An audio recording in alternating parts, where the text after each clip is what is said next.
Assalamualaikum warahmatullahi wabarakatuh. Bertemu kembali bersama Ibu di pembelajaran fisika kelas 11. Dan pertemuan kali ini kita memulai dengan bab baru, yaitu bab 2 tentang elastisitas dan hukum Hooke. Nah, mungkin kalian tidak asing dengan beberapa benda yang ada di tampilan layar. Nah, dan kalian pasti sering lah ya memakai benda-benda berikut ini. Kira-kira apa sih hubungannya dengan elastisitas? Nah, supaya lebih paham, mari kita saksikan video berikut ini.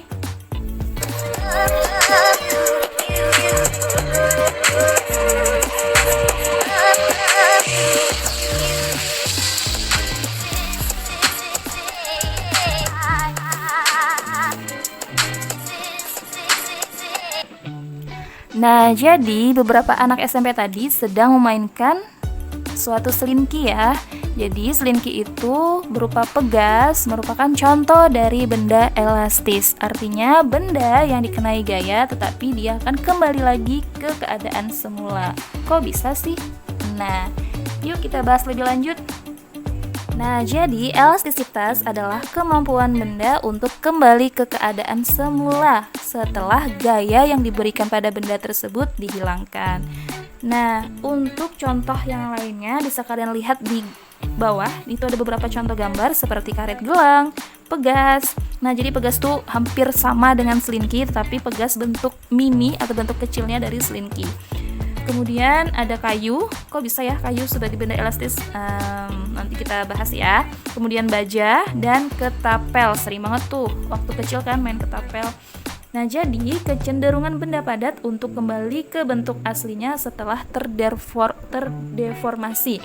Artinya dia mengalami perubahan baik ukuran maupun bentuk ketika gaya yang bekerja pada benda tersebut. Nah, bila benda bahan tersebut elastis, maka benda akan kembali ke keadaan semula. Namun, jika benda disebut plastis, nah ada istilah baru nih, yaitu plastis, yaitu benda yang saat dikenai gaya, kemudian gaya tersebut hilang, maka benda tidak kembali ke keadaan semula. Artinya, mengalami perubahan bentuk atau deformasi yang permanen. Contohnya apa ya kira-kira? Contoh sederhananya adalah seperti plastisin. Nah, kalian sering banget dong atau pasti pernah lah ya megang atau memainkan plastisin.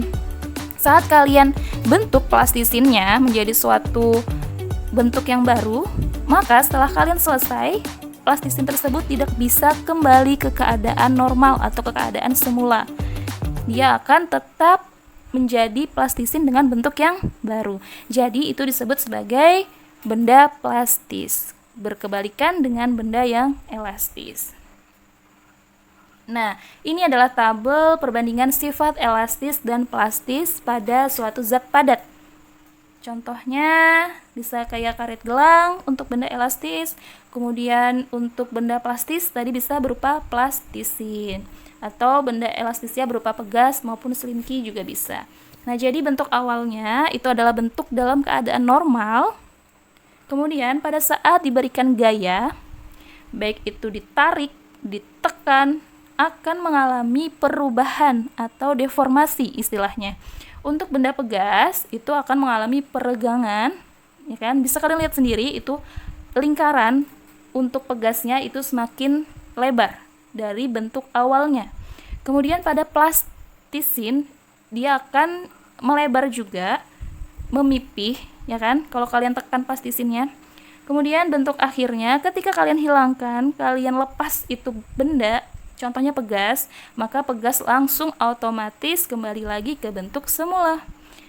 Kalau kalian tidak percaya, coba contoh sederhananya adalah karet gelang. Coba kalian pegang karet gelang, kalian tarik karet gelangnya, kemudian kalian lepaskan, otomatis dia langsung kembali ke keadaan semulanya.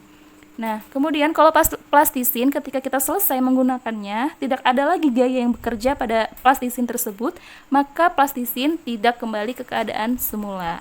Itulah disebut sebagai benda plastis. Nah, tetapi benda elastis juga memiliki batas-batas elastis.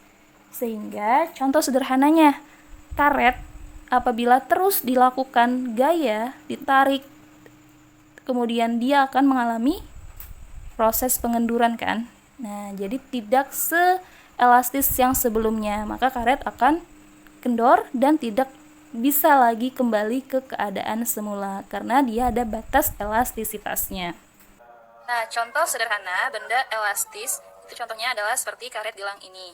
Ini walaupun sama, tetapi tingkat elastisitasnya berbeda ya. Yang ini dia masih kencang, sedangkan yang ini sudah mulai kendor. Nah,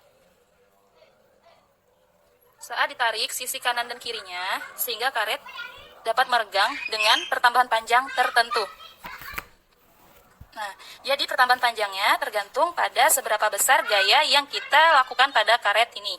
Ini kan sejenis kan sesama karet sebagai benda yang memiliki elastisitas, tetapi tingkat elastisitas antara dua karet ini berbeda. Di mana karet yang pertama yang Ibu pegang ini, dia elastisitasnya masih cukup tinggi karena dia belum terlalu banyak dilakukan atau dikenai gaya sehingga karetnya masih kencang. Sedangkan yang ini karetnya sudah mulai mengendur karena dia sudah sering dipakai dan sudah sering terkena gaya. Tuh. Akibatnya karet yang mengendur ini dia kemampuannya untuk kembali lagi ke panjang semula itu sudah sangat lemah. Sedangkan yang ini tuh, dia masih kuat tekanannya untuk bisa kembali lagi ke panjang semula. Jadi bisa kalian simpulkan sendiri dari percobaan sederhana yang Ibu lakukan. Ya, cukup sekian. Nah, setelah kalian memperhatikan video tadi, ketika kalian menarik sebuah karet gelang, pasti dia akan mengalami pertambahan panjang. Bisa diilustrasikan seperti gambar pada sebelah kanan. Di situ di kedua sisi kanan dan sisi kiri mengalami gaya ya kan berupa penarikan sehingga karet gelang tersebut mengalami pertambahan panjang. Jadi untuk L di sana merupakan panjang awal, kemudian delta L-nya adalah pertambahan panjang karena dikenai gaya baik sisi kanan maupun sisi kiri berupa gaya tarik ya, sehingga mengalami perubahan bentuk atau deformasi. Dan setiap benda pasti memiliki luas permukaan tertentu. Seperti halnya sebuah karet juga memiliki luas permukaan atau luas penampang dengan simbolnya di situ adalah huruf A. Kita next. Nah, jadi pada video tadi ketika benda dikenai suatu gaya, maka akan menimbulkan suatu reaksi pada benda yang menunjukkan bahwa benda tersebut memiliki sifat elastisitas dengan adanya perubahan bentuk atau perubahan ukuran dari si benda tersebut. Untuk pembahasan yang pertama, kita masuk ke tegangan atau stres. Di situ simbolnya kita baca TO. Merupakan hasil bagi antara gaya atau F dengan luas penampang atau A. Nah, seperti halnya kehidupan, ketika kalian terlalu banyak gaya, terlalu banyak gengsi, memikirkan apa kata orang, sehingga hidup kalian itu mengalami stres karena mencukupi gaya hidup kalian. Sehingga apabila kalian tidak mau mengalami stres, maka sederhanakanlah gaya hidup kalian. Seperti halnya rumus pada kali ini, di mana tegangan sama dengan gaya dibagi luas, yang artinya apabila nilai gayanya besar, maka tegangan atau stresnya juga akan semakin besar karena dia berbanding lurus ya. Nah, atau rumusnya bisa kita tulis TO sama dengan F per A. Dengan TO adalah tegangan, satuannya adalah Newton per meter kuadrat atau juga Pascal bisa. Kemudian F adalah gaya yang bekerja pada suatu benda dengan satuan Newton, dan A adalah luas penampang dengan satuan meter kuadrat. Kita masuk yang kedua adalah regangan atau strain dengan simbol E kecil, merupakan hasil bagi antara pertambahan panjang dengan panjang awal si benda. Atau bisa kita tulis E sama dengan delta L dibagi L. E adalah regangan, delta L adalah pertambahan panjang, dan L adalah panjang awal. Nah, tentu kalian sudah bisa lah ya mendapatkan nilai pertambahan panjangnya berapa. Jadi pertambahan panjang diperoleh dari nanti diukur panjang akhir benda setelah gaya tersebut dikerjakan pada suatu benda dikurangkan dengan panjang awalnya berapa, dan itulah hasilnya yang menjadi pertambahan panjangnya. Tentu satuannya adalah meter ya, satuan SI-nya. Yang ketiga ada modulus Young atau modulus elastisitas. Merupakan perbandingan antara tegangan dengan regangan. Jadi tinggal kalian bagikan aja hasil dari tegangan tadi berapa dibagikan dengan regangannya, sehingga itulah yang disebut sebagai modulus elastisitasnya. Nah, modulus elastisitas ini penting supaya kita tuh tahu bahwa suatu benda itu memiliki tingkat elastisitas yang berbeda-beda tergantung dengan bahan apa yang digunakan pada benda tersebut. Jadi semakin besar nilai modulus Young-nya atau modulus elastisitasnya, maka semakin besar pula tegangan yang diperlukan untuk dapat meregangkan suatu benda. Begitu juga sebaliknya ya. Nah, kemudian kita masuk ke ada grafik. Di sini adalah grafik tentang batas elastisitas. Tentu semua benda yang bersifat elastis dia pasti mengalami batas elastisitasnya atau batas maksimum benda tersebut dapat melakukan deformasi elastis. Nah, pada grafik di situ merupakan grafik antara gaya atau F dengan pertambahan panjangnya, yaitu X ya, simbolnya di sana. Di mana misalkan kita contohnya adalah gambar yang di sebelah kanan, di situ ada suatu pegas dalam keadaan normal tanpa beban, dia belum mengalami perubahan panjang, ya kan? Kemudian ketika ditambahkan satu beban dengan massa tertentu, maka di situ mulai kelihatan perubahan ukuran si pegas menjadi lebih panjang dari ukuran semula. Nah, pada posisi gambar yang kedua ini, benda berada pada daerah deformasi elastis, yaitu pada titik O ke A seperti grafik merupakan batas hukum Hooke. Nah, jadi apa sih hukum Hooke itu? Nanti kita bahas di slide selanjutnya ya. Sedangkan pada titik O ke B merupakan daerah deformasi elastis, artinya masih dipengaruhi sifat keelastisan dari si pegasnya. Jadi walaupun dia dikenai gaya berupa pertambahan massa di ujung pegas dan dia mengalami perubahan panjang, maka dia akan kembali lagi ke keadaan semula setelah massa atau bebannya itu dihilangkan. Kita lanjut ke titik C. Di sana ada titik tekuk. Merupakan peralihan dari deformasi elastis menuju ke plastis. Nah, pada pembahasan awal tadi sudah Ibu jelaskan apa sih itu plastis. Jadi plastis itu berkebalikan dari elastis ya, tidak bisa kembali ke keadaan semula. Nah, jika kalian terus menambah massa beban pada ujung pegas seperti gambar sebelah kanan, awalnya satu beban, kemudian ditambah menjadi 2, otomatis lebih panjang lagi ukuran pegasnya, tetapi dia masih dalam batas elastisnya, sehingga pegas masih mampu menahan si beban. Kemudian ketika kalian tambah lagi bebannya mungkin sampai 5 beban, nah di situ pegas akan mengalami deformasi elastis. Baik itu mengalami titik tekuk maupun sampai ke akhir merupakan titik patah. Artinya pegas sudah kehilangan sifat elastisitasnya. Karena setiap benda pasti ada batas-batas maksimum untuk dapat meregang secara maksimalnya. Ketika terus dikenai gaya sampai melebihi batas elastisitasnya, maka benda tersebut tidak dapat kembali ke bentuk semula walaupun gayanya sudah dihilangkan. Sehingga pada titik E, di situ adalah titik patah yang dimana benda akan mengalami perubahan bentuk secara permanen. Artinya kalau pegasnya sudah dihilangkan gayanya, bebannya sudah dilepas dari pegas, maka pegasnya tetap mengalami perubahan panjang yang permanen. Nggak bisa lagi kembali ke panjang awal yang semula.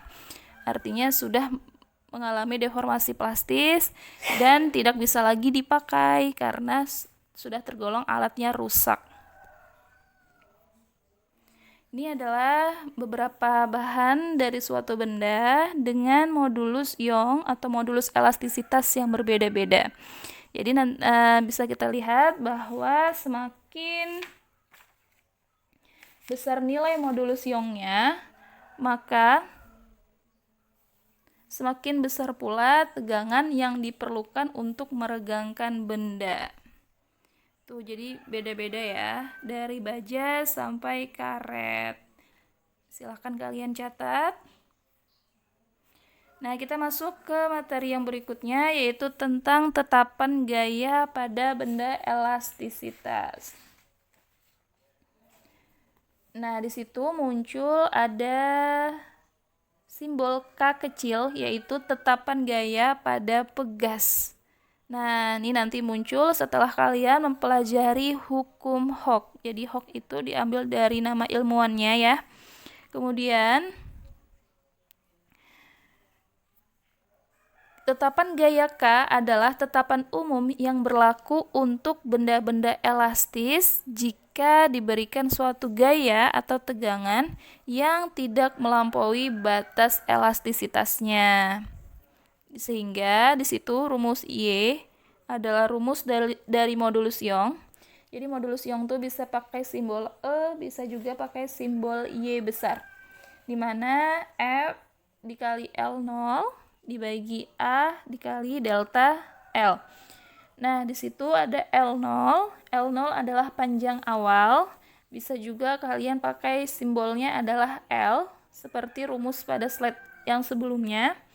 Kemudian di situ ada luas penampang berupa A dan pertambahan panjangnya berupa delta L.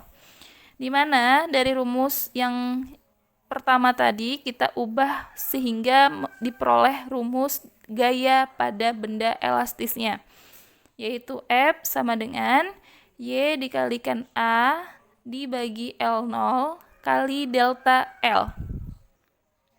Nah, jadi rumus yang pertama tadi kita ubah sekira kita mendapatkan persamaan untuk gaya yang bekerja pada benda. Setelah itu, sesuai dengan hukum Hooke, di mana besar gaya pemulih pada pegas sebesar F sama dengan min K dikali delta X, bisa dipakai delta X, bisa dipakai delta L, sama aja yang mengandung arti pertambahan panjang, sehingga pada rumus mendapat perubahan yaitu K sama dengan YA per L0. Nah, jadi nilai K atau tetapan umum gaya itu nilainya adalah Y kalikan A per L0. Modulus Young kalikan luas penampang benda dibagi dengan panjang awal benda. Itulah nanti nilai konstanta gayanya. Jadi nilai K ini bisa diperoleh dari rumus K sama dengan YA per L0. Nanti hasil perhitungannya diperoleh dan itulah sebagai konstanta gayanya. Seperti halnya kita melakukan percobaan pada karet tadi, di mana ketika karet yang masih memiliki sifat elastis yang besar, otomatis karet mudah untuk kembali lagi ke ukuran semula. Begitu juga sebaliknya. Artinya dengan nilai K atau konstanta pegas atau konstanta gaya si benda elastis itu semakin kecil, maka kemampuan benda untuk mengalami perubahan bentuk akan semakin besar. Karena misalnya contohnya karet tadi ya. Karena si karet masih bersifat lentur. Kemudian kebalikannya jika nilai K atau konstanta gayanya lebih besar atau semakin besar, maka sifat elastisnya akan semakin lemah karena si benda atau si karet itu sudah mengalami pengenduran. Selanjutnya, ini adalah contoh soal untuk mencari nilai konstanta gayanya, di mana kawat baja sepanjang 40 meter, luas penampangnya 0,2 cm kuadrat, digunakan untuk menahan salah satu sisi jembatan. Jika modulus Young baja yaitu 2 kali 10 pangkat 11 Newton per meter kuadrat, maka hitunglah tetapan gaya batang baja tersebut. Berarti untuk yang diketahuinya tetap ya, situ ada modulus Young, Y sama dengan 2 kali 10 pangkat 11 Newton per meter kuadrat. Kemudian nilai pertambahan, maksud ibu nilai panjang awalnya adalah 40 meter dan luas penampangnya 0,2 cm kuadrat. Harus kalian ubah terlebih dahulu satuannya, di mana cm kita ubah ke meter, sehingga di situ luas penampangnya menjadi 2 kali 10 pangkat min 5 meter kuadrat. Yang ditanyakan adalah tetapan gaya, berarti simbolnya adalah K. Langsung aja kita tuliskan rumusnya. K sama dengan Y kali A dibagi L0. Yaitu Y-nya 2 kali 10 pangkat 11 dikalikan A-nya 2 kali 10 pangkat min 5 dibagi L0-nya adalah 40.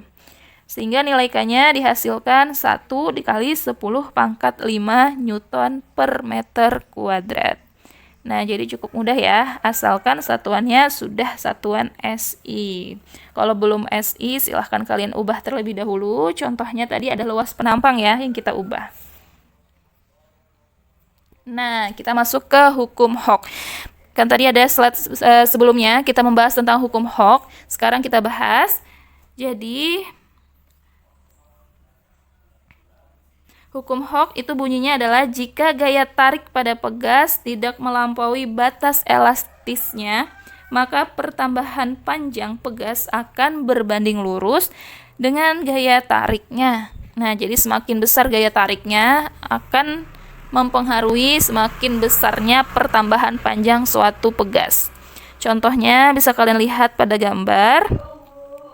Di situ ada pegas yang tergantung di sebuah tiang. Tiang itu namanya adalah statif. Kemudian pada keadaan normal tanpa beban, panjang pegasnya masih cukup pendek ya, sebagai panjang awalnya. Kemudian saat kita kenai gaya berupa pertambahan massa atau pertambahan beban di ujung pegas, situ ada beban yang menggantung, otomatis pegas langsung mengalami perubahan ukuran, yaitu pertambahan panjang. Nah, apabila kita gambarkan ke dalam suatu grafik, diperoleh grafik berupa garis lurus ya, di mana gaya sebanding dengan pertambahan panjangnya. Jadi misalkan gaya awalnya adalah 2 Newton, misalkan pertambahan panjangnya 4. Kemudian begitu juga sebaliknya, semakin besar, maka semakin besar pula panjang pertambahan panjang bendanya atau pegas ya dalam hal ini. Sehingga diperoleh rumusnya adalah K F sama dengan K dikali delta L. Bisa kalian gunakan delta L, bisa juga kalian gunakan delta X. Semuanya sama, yang dimaksud adalah pertambahan panjang. Kemudian di situ ada penjelasan rumusnya, yaitu saat pegas ditarik suatu beban dengan gaya sebesar F, maka pegas akan memberikan gaya pada beban. Besarnya sama dengan gaya yang menariknya, tetapi arahnya berlawanan sesuai dengan hukum ketiga Newton, di mana adanya gaya aksi reaksi, maka gaya ini disebut sebagai gaya pemulih atau gaya pegas. Simbolnya adalah Fp ya, gaya pemulih. Nah, pada saat jadi di situ ada 3 kondisi pegas. Yang pertama pegas tanpa beban, yang kedua pegas kemudian digantungi beban. Pasti dia akan sedikit mengalami pertambahan panjang. Kemudian keadaan yang terakhir pada saat kita menarik beban ke arah bawah, otomatis pertambahan panjangnya akan lebih besar daripada keadaan semula. Nah, pada saat kita menarik beban tadi tuh yang tergantung di ujung pegas, kemudian kita lepaskan, seketika pegas akan bergerak naik turun, ya kan? Sehingga sampai pegas tersebut berhenti dengan sendirinya dan mencapai titik keseimbangannya kembali. Seperti halnya kalian menarik karet gelang tadi. Pada saat karet belum ditarik, keadaannya normal dengan panjang awal. Pada saat kalian menariknya, baik kedua sisi, maka karet akan meregang, mengalami pertambahan panjang. Kemudian kalian lepaskan, tentu karet langsung kembali ke panjang awal. Nah, begitu juga dengan pegas. Apabila pegas tadi yang tergantung beban, kalian tarik ke bawah, maka akan bergerak naik turun, seperti halnya per ya, atau pada kendaraan adalah shock breaker. Dia akan bergerak secara naik turun secara terus-menerus sampai berhenti dengan sendirinya dan mengalami titik seimbangnya kembali. Sehingga rumusnya di situ ada Fp sama dengan min K dikali delta L. Kenapa di situ tandanya negatif? Karena gaya pemulih nilai K tadi apabila semakin besar nilai K atau konstanta pegas, maka pegasnya dalam kategori kaku, susah untuk mengalami peregangan. Kebalikannya, jika nilai K atau tetapan pegasnya kecil, maka pegas mengalami sifat lunak, artinya pegas mudah untuk mengalami peregangan. Ini ada contoh soalnya. Pegas memiliki panjang 50 cm saat digantung vertikal. Pada saat diberi beban seberat 30 Newton, pegas bertambah panjang menjadi 55 cm. Berapakah konstanta pegas dan panjang pegas ketika ditarik gaya sebesar 45 Newton? Kita bisa tulis yang diketahui adalah panjang awal yaitu 50 cm diubah ke meter, 0,5 meter. Kemudian di situ ada pertambahan panjang bertambah menjadi 55 cm. Jadi bisa kita ibaratkan ada X1, X2. X1 50 cm dan X2-nya adalah 55 cm. Panjang awal, panjang akhir ya. Semuanya diubah ke meter. Kemudian langkah selanjutnya bisa kita cari delta X-nya. Pertambahan panjangnya berapa? Jadi panjang akhir dikurang panjang awal, yaitu 0,55 meter dikurang 0,5 meter menghasilkan 0,05 meter. Kemudian di situ ada gaya. F1-nya 30 Newton dan F2-nya adalah 45 Newton. Yang ditanya adalah nilai konstanta pegas atau K. Dan yang kedua adalah nilai untuk pertambahan panjang pada gaya yang kedua. Nah, jadi kita cari memakai rumus gaya pemulih. F sama dengan K dikali delta X. Berarti nilai K-nya apa rumusnya? Tinggal kalian ubah aja, pindah ruas menjadi K sama dengan F dibagi delta X. Langsung aja kalian masukkan nilainya berapa. Ini untuk gaya yang pertama ya. Jadi yang kita pakai adalah F1, 30 Newton, dibagi dengan hasil pengurangan 0,55 dikurang 0,5. Jadi hasilnya adalah 600 Newton per meter. Itu adalah nilai konstanta pegasnya. Langkah selanjutnya kita cari nilai pertambahan panjang untuk gaya yang kedua.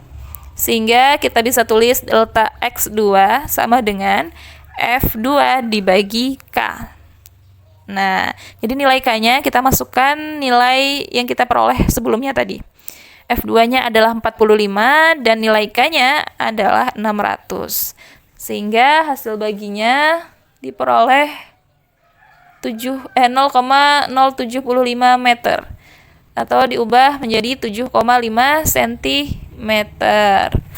Bisa kalian ubah ke cm, bisa juga enggak ya.